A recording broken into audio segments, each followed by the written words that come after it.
bienvenue dans l'émission Parole de femmes. Depuis le début de la semaine, nous avons abordé le thème de la solitude et nous avons vu que la solitude n'est pas finalement un moment à redouter, mais au contraire, ce sont des moments précieux dans lesquels Dieu nous appelle à le rencontrer et nous pouvons faire des belles rencontres. On l'a vu hier, on peut se rencontrer soi-même. Et aujourd'hui, nous allons parler d'une autre rencontre que nous pouvons faire, une rencontre qui va être tellement riche. C'est la rencontre tout simplement avec Dieu.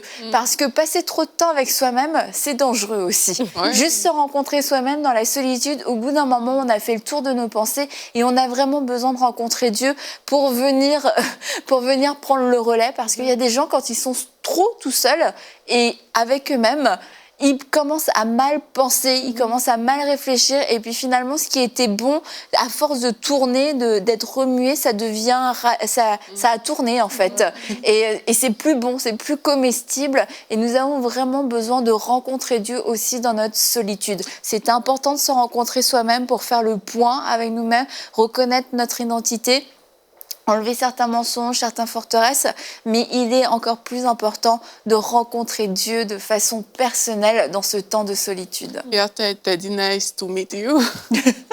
Et je pense que ça s'applique aussi dans ce cas parce qu'il y a différentes façons de connaître quelqu'un. Et beaucoup de personnes, quelquefois, on a présenté Dieu à ces personnes-là, mais elles n'ont jamais pris le temps de connaître Dieu vraiment. De la même manière que lorsqu'on nous présente quelqu'un, on a besoin, si on veut développer la relation avec cette personne, de ne pas juste s'arrêter à une présentation que l'autre a faite, mais d'aller en profondeur. Mais dans la solitude, ça nous permet justement de prendre ce temps où on va rencontrer le Seigneur pour ce qu'il est vraiment, mais pas comme on nous l'a enseigné, pas comme quelqu'un nous l'a décrit, mais vraiment comme il va se présenter à nous. Et dans ce temps, mais on va découvrir qui est plus extraordinaire que Dieu. Personne. On va découvrir un être extraordinaire, un Dieu puissant, un Dieu bon, un Dieu parfait. Et sincèrement, on va vivre des choses extraordinaires. On va vivre des choses extraordinaires. Moi, je sais que je sais pas si c'était un temps de solitude, j'en sais rien, mais j'avais pris comme ça le pas de dire « Seigneur, je veux te connaître pour ce que tu es. Je veux pas te connaître comme on m'a enseigné. Je veux aller plus loin que ça. Je veux te connaître pour ce que tu es. » Et vraiment, moi, j'ai découvert des choses extraordinaires, des choses que j'avais jamais entendues quelque part, des choses que personne ne m'avait dites, mais qui ont commencé à monter dans mon cœur et j'ai découvert la bonté de Dieu. Et ça, découvrir la bonté de Dieu, moi, ça a changé ma perception de la vie, mais vraiment au plus haut point. Donc, quand on prend ce temps de solitude, on fait la rencontre de Dieu, et ce qu'on va rencontrer là-bas, mais ça a le potentiel de changer tout simplement toute une vie. Ouais, et je crois que tu as dit, c'est super ce que tu partages, et tu as dit quelque chose de très important dès le départ, c'est que lorsqu'on nous présente quelqu'un, comme quand on nous présente quelqu'un, on peut s'arrêter à cette présentation ou arrêter à la connaître à travers ce que l'autre personne nous a présenté. Et je crois que c'est aussi comme ça dans la vie chrétienne. Beaucoup de personnes ont été présentées un Dieu peut-être intransigeant, un Dieu qui vient juger, un Dieu de l'enfer ou du paradis, un Dieu voilà, éloigné peut-être pour certains. Et du coup, ils se sont arrêtés à cette présentation-là sans jamais prendre le temps d'aller plus loin et d'avoir une expérience personnelle, en fait, et de connaître Dieu pour qui il est. Et c'est dans les moments de solitude qui sont bien utilisés qu'on peut faire cela. Parce qu'on peut grandir dans l'Église, on peut vraiment grandir dans une famille chrétienne, être allé à l'Église tous les dimanches sans jamais avoir rencontré Dieu réellement. Exactement. Dans ces temps-là où est-ce qu'on le découvre, en fait. Et je crois que c'est justement dans ces temps de solitude où est-ce qu'on fait cette prière, comme tu as dit, que j'ai eu à faire, et chacun d'entre nous a eu à faire, où tu dis, Seigneur Jésus, révèle-toi à moi, mais comme toi à moi, direct, pas selon un enseignement que j'ai entendu, pas passer à travers quelqu'un, mais toi à moi, direct. Et des fois, il y a plusieurs personnes qui vont qui vont communiquer avec Dieu à travers un enseignement, à travers la prière de quelqu'un d'autre, à travers quelqu'un et quelqu'un. Et vraiment, ça prend ce temps de dire, OK, maintenant que je suis dans ce temps de solitude, moi aussi, j'ai envie de te rencontrer. Moi aussi, j'ai envie d'avoir ma vraie expérience, ma propre histoire. Comme je te dis, j'ai rencontré Aurélie. Peut-être Annabelle m'a dit, Aurélie, elle n'avait pas l'air sympa, mais finalement, quand tu as passé du temps toute seule avec elle, tu t'es dit, waouh. Tu vois, je peux dire, OK, Annabelle m'a présenté Aurélie, mais maintenant, je connais Aurélie. Moi, je peux dire des choses que je sais d'Aurélie que peut-être Annabelle, elle ne sait pas. Parce que j'ai eu cette Nous sommes spirituels. Que veux-tu? Et tu vois, parce que j'ai eu cette rencontre personnelle et du coup, ma relation, elle est plus profonde parce qu'elle ne passe plus par un intermédiaire. D'ailleurs, moi, je veux peut-être dire aux personnes qui nous écoutent que si tout ce qu'elles savent de Dieu, c'est des choses qui leur ont été enseignées et que ce n'est rien qui vienne d'une relation propre, personnelle, des choses que Dieu leur a dit dans le secret, elles ont besoin de ce temps de solitude. C'est clair et c'est net. Oui, parce que chacun rencontre Dieu à sa façon et Dieu a un message à chacun. On peut, pour reprendre l'exemple de Nadine, moi, si je passe un temps toute seule avec toi, Nadine, on va passer un moment ensemble où on va échanger sur des sujets qui nous sont propres. Et même si j'échangeais sur les mêmes sujets avec Aurélie, je ne ferai pas un copier-coller de ce que je t'ai dit parce qu'il y aura une autre communication, il y a une autre relation, il va peut-être y avoir des détails qui vont être plus intéressants pour Aurélie, bien que plutôt pas, mais qui seront moins pour toi. Et de la même façon, Dieu a cette relation personnelle avec nous où il a des choses personnelles à nous dire, il a des choses à me dire qu'il n'a pas besoin de te dire. Et c'est tout à notre honneur que Dieu passe directement par nous pour nous parler plutôt que ce soit toi qui me dises tous les matins Dieu me dit ça et ça pour toi dans ta vie. Et que des choses que je n'ai jamais entendues, que je n'ai jamais su. Et dans la vraie vie, on se dirait mais pourquoi est-ce qu'il ne vient pas me le dire en vrai? Pourquoi est-ce qu'il ne vient pas me parler directement? Et c'est la même façon, c'est cette même relation à un niveau plus élevé et plus pur aussi, parce qu'on ne fera pas de mauvaises découvertes avec Dieu, mais à laquelle Dieu nous invite, le découvrir tel qu'il est, et pour se défaire aussi de peut-être de cette mauvaise image qu'on nous a donnée. Et quelquefois, on rencontre des personnes, et quand on passe un temps de qualité avec ces personnes, on est étonné de découvrir un tel cœur, une telle générosité, une telle gentillesse, parce que ce qu'on nous avait dit de cette personne, c'était pas super. Et puis quand tu rencontres toi-même cette personne, que tu peux te faire toi-même ton avis, que tu as ton expérience, tu dis non, cette personne, c'est pas celle qu'on m'a présentée. Exactement, même les appréhensions. Quelquefois, on rencontre quelqu'un, on n'a même pas dit, mais nous, on s'est déjà fait toute une idée sur cette personne-là. Et parfois, on a des idées de Dieu comme ça. Il y a des personnes qui vont te dire, OK, mais Dieu, c'est celui qui fait telle chose, c'est celui qui fait ça. Mais tu te dis, mais est-ce que tu connais vraiment Dieu? Mais quand tu prends le temps, justement, d'aller vers Dieu, comme tu dis à Annabelle, là, tu vas découvrir des facettes que tu ne connais pas. Et c'est aussi s'ouvrir à de nouvelles expériences. Parce que là, on parle de la rencontre avec Dieu, mais Dieu est tellement puissant, Dieu est tellement grand que vraiment, c'est s'ouvrir comme à beaucoup, beaucoup, beaucoup plus grand que nous. C'est s'ouvrir à des choses qui nous dépassent que de choisir de rencontrer Dieu. Et les personnes qui sont dans la solitude, qui la vivent parfois mal, c'est des personnes qui vont trouver leur vie pas belle, parce qu'elles sont justement seules, celles qui vivent mal la solitude. Mais quand tu es dans la solitude avec Dieu, il y a des expériences que le Seigneur va te faire vivre que tu ne regretteras jamais. D'ailleurs, quand on écoute souvent les témoignages de certaines personnes, quelquefois, elles étaient dans des temps de solitude, et c'est des témoignages qu'elles racontent qui datent de 20 ans, 25 ans. Et c'est des temps où ils étaient seuls avec Dieu, mais c'est ça qui a marqué leur vie, qui a mis comme des balises, des choses ancrées en elles et qui ont marqué en fait leur témoignage, leur histoire. Et elles se trouvent 25 années plus tard encore en train de raconter ces choses. Mais c'est parce qu'elles ont eu ce temps où, dans la présence de Dieu, Dieu leur a révélé des choses exclusives, des choses inédites qu'elles n'avaient jamais vues. Et ça a été comme une empreinte pour la suite de leur vie. Et c'est ça qui marque une solitude qui est productive, en fait. Parce que comme tu disais en introduction, si c'est une solitude dans laquelle je ne rencontre pas Dieu, ben c'est ça. Je sais que je vais tourner en rond, c'est que je vais rencontrer d'autres choses. Mais c'est vraiment important parce qu'on a des fois, on ne sait même pas aller dans la présence de Dieu, en fait. Et donc, ce temps de solitude, c'est juste un temps de silence, en fait. Parce qu'on ne sait pas aller dans la présence de Dieu, on ne sait pas le rencontrer. Et ce n'est pas compliqué. Et c'est vraiment d'avoir un cœur honnête, de dire peut-être, Seigneur, moi, je t'ai toujours connu au travers des autres. Et maintenant que les autres ne sont plus là, c'est comme si je n'ai plus ces béquilles sur lesquelles m'appuyer. Et je ne sais pas par où t'écouter, je ne sais pas comment tu parles, je ne connais pas ta voix. Et c'est juste comme ça, en fait. Et parce que Dieu est esprit, ben, on va comme dans le jardin. On va sentir ses pieds qui marchent comme dans le jardin. On va sentir sa présence, il va nous parler. Et après, au fur et à mesure, dans la prière, dans la méditation de sa parole, au fur et à mesure, on sait que Dieu est là. Et ça, c'est vraiment important parce que des fois, selon même les courants de religion, les courants d'église, tu vois, il y a certains courants, ben, ça se dit même pas. Alors tu te dis, mais la présence de Dieu, elle est comment? Elle se vit comment? Elle se manifeste comment? Parce que, voilà, c'est plus carré, en fait. Est-ce que c'est plus de dire, ben, c'est une personne qui la reçoit et elle vous partage? Mais est-ce que moi, je peux l'avoir personnellement? Déjà, ça, c'est déjà peut-être une barrière pour beaucoup de personnes qui se disent, ben, Dieu peut pas venir me voir, moi, dans mon appartement sur la rue Intel. Il doit passer... T'allais donner ton adresse. Mais, tu vois, il passe par... Ah, vous m'avez fait perdre ma pensée. Ah, Moi, j'ai quelque chose que je veux vous dire. êtes trop Si ça forte. peut... Mais je sais pas si- Moi, il y a quelque chose que je voudrais dire aussi par rapport à ça. La Bible nous dit que quand on tourne les regards vers lui, on est transformé, en fait, à son image. Et il y a des personnes qui se battent avec beaucoup de choses dans la vie.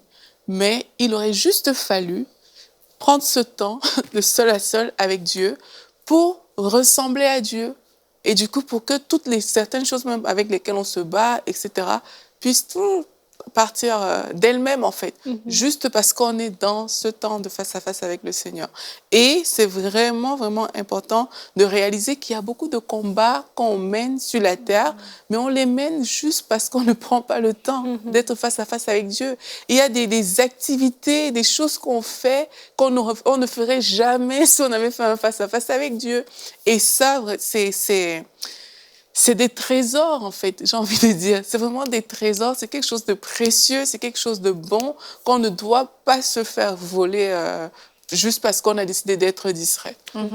Et quelquefois dans les films, on voit des gens, ils attendent la visite de quelqu'un de super important, mais ils savent pas à quoi il ressemble. Et du coup, ça sonne, ils vont à la porte. Non, non, c'est bon, on n'a pas commandé de pizza ou je sais pas quoi. Puis ils referment la porte. Et en fait, c'était la visite qu'ils attendaient désespérément, pour laquelle ils s'étaient préparés.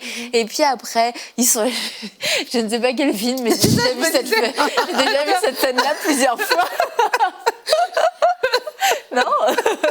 Et finalement, ils disent, bah, la personne n'est pas venue. Et quelquefois, on s'attend tellement à rencontrer Dieu à sa façon, on s'attend tellement à une forme que Dieu va avoir, que quand Dieu se présente, on lui ferme la porte.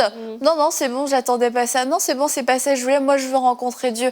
Et quand on reparle de Moïse, bah, le buisson ardent, franchement, c'était pas dit que c'était ça ta rencontre avec Dieu, un buisson ardent. Mais Moïse a vu le buisson qui ne se consumait pas, et la Bible dit qu'il a fait un détour pour aller voir.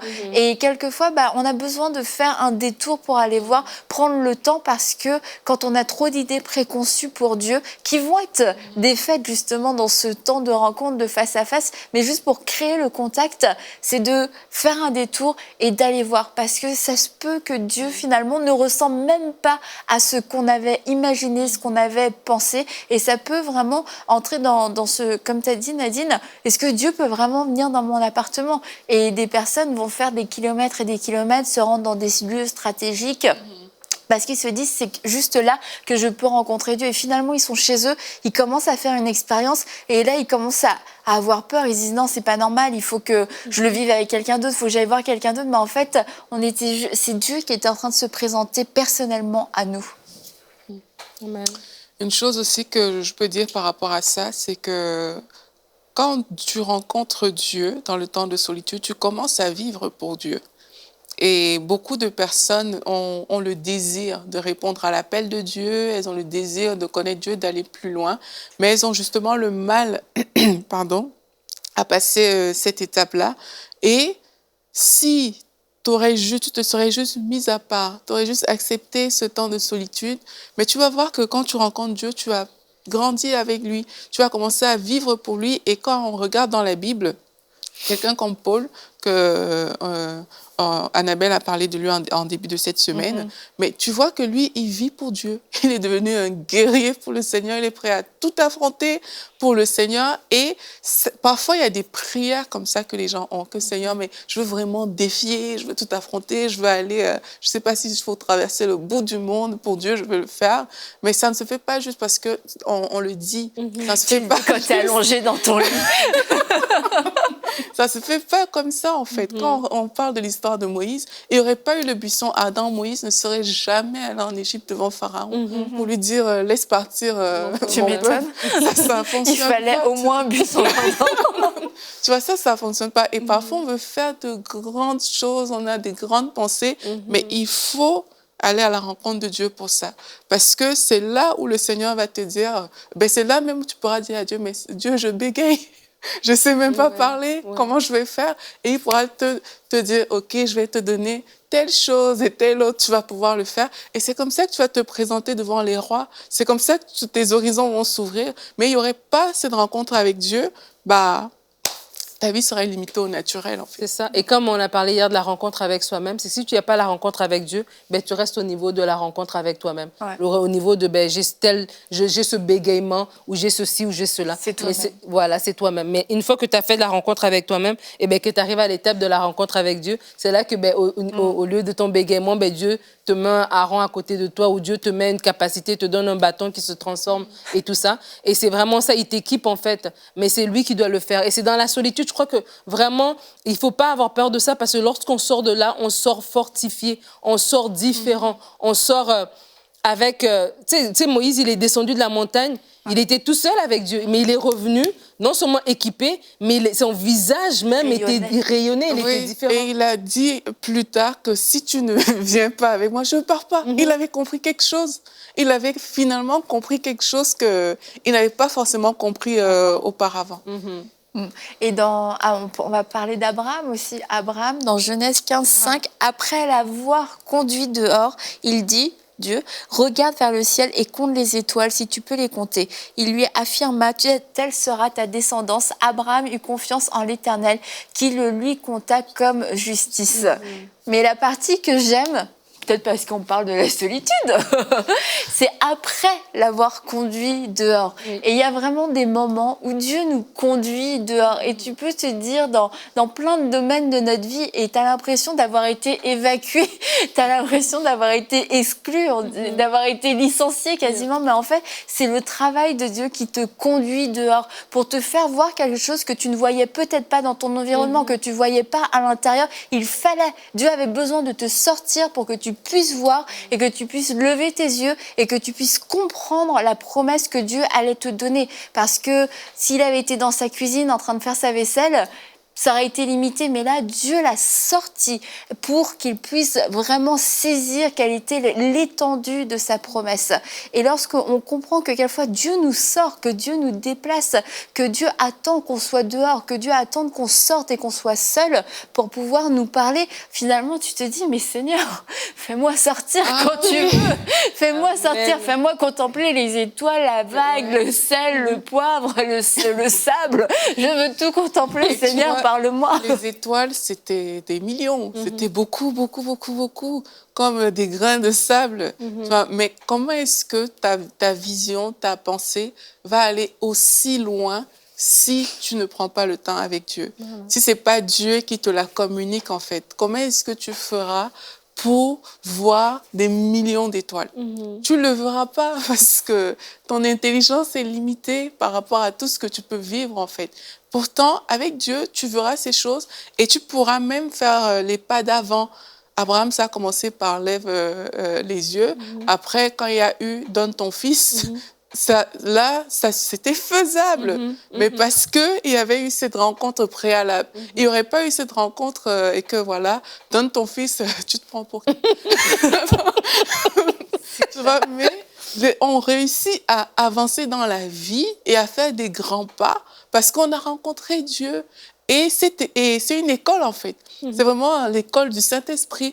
Ça ne te tuera pas. Quelquefois, le pas semble tellement être énorme que tu dis non, mais je vais y laisser ma peau, là. Non, ça ne te tuera pas. Au contraire, ça va te fortifier, ça va te former. Et les pas de la vie seront beaucoup plus faciles à prendre par la suite. Et tu disais, Aurélie, que toi, dans tes temps de solitude, tu as découvert la bonté de Dieu et que ça t'a complètement transformé. Mais je crois qu'Abraham avait aussi découvert la bonté de Dieu parce que lorsque Dieu lui demande son fils, il y va. Il y va pensant que, ne comprenant rien, mais pensant que bah, au pire des cas, il y aurait une résurrection. Mais pour penser ça, c'est que vraiment, tu as une révélation de la bonté de Dieu, de te dire, bah, Dieu va, au moins, il va le ressusciter. Au moins. C'est ce qui va se passer. Et la Bible dit qu'il le recouvrait d'une sorte. Donc, peu importe. Ouais, c'est ça. Une sorte de Il était résurrection. genre, ben, je comprends pas, mais je sais que si Dieu me le demande, c'est qu'il va faire quelque chose. Et quelquefois, on a des gens, quand ils nous appellent ou quand ils nous demandent de parler, on a peur, on se dit, mince, qu'est-ce qu'il veut me dire? We need to talk. Et non, mais T'as des problèmes, là, Nadine. non, mais quelquefois, t'as des gens, ils te disent, bah, on a besoin de parler. Et là, tu te dis, ah. Et parce que peut-être que t'as pas encore expérimenté la bonté de cette personne. Puis il y a d'autres gens, ils te disent, bah, on a besoin de parler quand tu veux. T'es disponible quand? Le plus tôt possible. Et quelquefois, c'est la même chose avec Dieu. Dieu dit, on va parler. Et là, il aurait pu dire, Abraham, sors, je veux te parler. Qu'est-ce qu'il va me dire encore? Bah, il va juste te donner ton appel, te donner une promesse qui va changer ta vie, qui va changer la vie de milliers, de millions, de milliards de personnes après. Mais si Abraham n'avait pas eu cette révélation de la bonté de Dieu, bah, il aurait peut-être fui lui aussi, parce que sortir pour rencontrer Dieu face à face, qu'est-ce qui va se passer? Ne va-t-il pas me consumer dans sa grande colère, moi, petit pécheur? Et quelquefois, c'est vraiment l'image qu'on a nous. C'est pour ça qu'on ne veut pas aller voir Dieu. Donc, pour les personnes qui ont peur, c'est bien qu'on parle de ça, de prendre ces temps de solitude justement pour rencontrer Dieu, parce qu'elles ont une mauvaise image de Dieu. Mais c'est bien de parler de la bonté de Dieu, parce que moi, personnellement, mes prières ont changé. Je voulais plus beaucoup prier. Je disais à Dieu, Seigneur, tu sais, traite-moi selon ta bonté. C'est bon. Ce sera le meilleur. C'est ce dont j'ai besoin. Et parfois, justement, on a peur de la solitude parce qu'on ne comprend pas la bonté de Dieu. Mais rencontrer la bonté de Dieu va changer les choses dans la vie de beaucoup de personnes qui nous écoutent. Rencontrer Dieu tel qu'il est, vraiment être face à face avec Dieu et voir Dieu sincèrement. Il y a des personnes qui nous écoutent qui vont prendre des pas qu'elles n'auraient jamais pu prendre, parce qu'elles sont allées dans la présence de Dieu et qu'elles ont rencontré la bonté de Dieu. Il y a des personnes peut-être qui souffrent aujourd'hui dans leur environnement, qui se sentent mal, qui ont des difficultés à percer, à progresser. Mais dans la présence de Dieu, ces choses-là vont se régler. Le Seigneur va amener des solutions qui nous dépasse en fait, alors qu'on est dans sa présence. Et il y a beaucoup de personnes, je suis sûre que je suis en train de parler à quelqu'un maintenant, il y a beaucoup de personnes qui vivent des choses qui les ont éloignées, qui les ont poussées dans la solitude, qui pensaient même que c'était trop difficile. Mais ces personnes vont vivre des percées qui ne vont pas s'arrêter à leur niveau, qui vont toucher d'autres vies, qui vont toucher même d'autres générations, mais parce qu'elles auront fait le choix d'aller dans la présence de Dieu pour le rencontrer dans ce temps de solitude. Ouais. Et quand j'entends parler, en fait, je pense qu'il y a il y a une catégorie de personnes qui, parce qu'elles voient ce qu'elles doivent délaisser en allant dans la solitude, résistent à l'appel de la solitude. Parce qu'elles voient cet environnement déjà qui est déjà tout confortable, qui est déjà tout fait, qui est déjà voilà, rempli de ses amis ou de ses activités ou même de ses projets qu'elles ont déjà établis et qu'elles savent qu'en allant dans la présence de Dieu, en allant dans cette solitude avec Dieu, ça veut dire, Seigneur, je te laisse en fait me donner à toi ton plan de match. Mais là, moi, j'ai déjà quelque chose de bien en fait. Et c'est à ces personnes aussi de dire en fait, c'est que ton temps avec Dieu, ce temps dans cette solitude avec Dieu, cette rencontre personnelle avec Dieu, elle vaut tellement plus que ce que toi tu penses voir de tes mains, de tes yeux, pardon, ce que tu penses voir de tes yeux, ce qui a l'air évident devant toi à ce moment, c'est tellement peu par rapport à ce que Dieu va te communiquer, par rapport à la joie qu'il va te donner, par rapport à la paix qu'il va te donner, par rapport au projet qu'il va mettre dans ton cœur, par rapport à juste la révélation que tu vas avoir de lui, par rapport à cette relation que tu auras avec lui, que tu sais, dans le fond de ton cœur, qu'il est là, qu'il est vivant, qu'il est présent, qu'il t'aime. Comme Abraham qui est allé avec son fils, il s'est peut-être dit, il s'est pas dit, mais qu'est-ce que Sarah va penser? Il savait au fond de lui. Il n'avait pas besoin de dire à Sarah, écoute, voici ce que Dieu m'a dit. Non, il savait au fond de lui que, voilà, Dieu allait répondre d'une manière ou d'une autre. Et des fois, on a ces personnes autour de nous comme des béquilles. Mais c'est important de se distancer et de dire, non, Seigneur, je viens dans ta présence. Cette solitude, elle est pour mon bien parce que ce que le monde a à m'offrir maintenant, c'est rien, ça vaut rien, c'est zéro barré devant ta grandeur, devant ce que toi, tu peux me communiquer. Et des fois, on veut maintenir un réseau par nos propres forces, maintenir une situation, maintenir un entourage par nos propres moyens, mais vraiment c'est dans la présence de Dieu, dans cette solitude qu'au sortir de là, c'est clair et certain qu'il y a une élévation qui est rattachée, mais cette élévation ne va se faire que si nous acceptons de rentrer dans cette solitude. La Bible dit qu'un instant dans ses parvis vaut mieux que 1000 ailleurs. Et j'aimerais qu'on prie, Annabelle, si tu veux, parce que je pense que c'est le temps que les personnes, peut-être vous qui êtes à la maison, qui nous écoutez, vous n'avez peut-être jamais goûté à la présence de Dieu et vous vous dites que les choses qu'on est en train de dire vous semblent très loin. Mais aujourd'hui, on va tout simplement exalter le nom de Dieu. Vous savez, quand on parle de Dieu, on ressent sa présence, on le ressent sur ce plateau. On va exalter le nom de Dieu et là, vous pouvez dire à Dieu de tout votre cœur que vous aimeriez le rencontrer. Amen. Seigneur Jésus, nous te bénissons. Alléluia. Nous bénissons ta grandeur. Nous bénissons ta puissance. Nous bénissons ton grand nom. Seigneur, merci pour ta bonté qui coule au travers de cette émission, dans la vie de toutes ces personnes qui regardent. Merci parce que tu touches des cœurs alors que nous sommes en train de parler. Merci Seigneur parce que tu tires les personnes de là où elles étaient, tu les prends, tu les amènes à part et tu parles à leur cœur, Seigneur Jésus-Christ. Nous te bénissons, Seigneur, pour la vie de toutes les personnes que tu es en train de toucher maintenant. Nous exaltons ton nom dans les foyers des personnes qui écoutent cette émission. Nous exaltons ta présence, Seigneur Jésus. Nous croyons, Saint-Esprit, que ta présence change la donne. Ta présence, c'est la meilleure chose dont nous avons besoin. Ta présence, Seigneur, c'est ce qui nous fait du bien. C'est ce qui nous réconforte. Nous aimons ta présence. Nous aimons quand tu es là. Nous aimons quand tu es dans la place. Quand tu es là, la vie devient meilleure. Amen. Quand tu es là, les choses sont extraordinaires. Elles deviennent excellentes, Seigneur. Père, je prie afin que tout pâlit devant ta présence dans la vie de mes frères et de mes sœurs qui écoutent cette émission. Que tout devienne juste, que tout pâlisse, Père éternel, conformément à ta parole, dans ta présence, Seigneur. Là où il y a des personnes qui n'arrivaient pas, comme Nadine disait, à lâcher certaines choses, qui avaient des béquilles dans leur vie. Au nom de Jésus, nous déclarons ta présence, Seigneur. Ta présence qui bouleverse l'entendement. Ta présence qui fait du bien. Ta présence qui change la donne. Ta présence qui donne une nouvelle vue, de nouvelles pensées, de nouvelles façons de procéder et de faire. Seigneur Jésus, nous t'invitons dans le cœur, dans la vie, dans les maisons de toutes les personnes qui nous écoutent et nous déclarons, cher Saint-Esprit, que ta présence environne ces lieux. Dans ton puissant nom, nous avons prié, Seigneur Jésus-Christ. Alléluia. Amen. Amen. Tu voulais ajouter quelque chose, Nadine? Non, c'est bon. Merci beaucoup, les filles. Et puis, on va se retrouver demain pour une prochaine émission de Paroles de femmes et nous continuerons sur le thème de la solitude, un remède contre la distraction.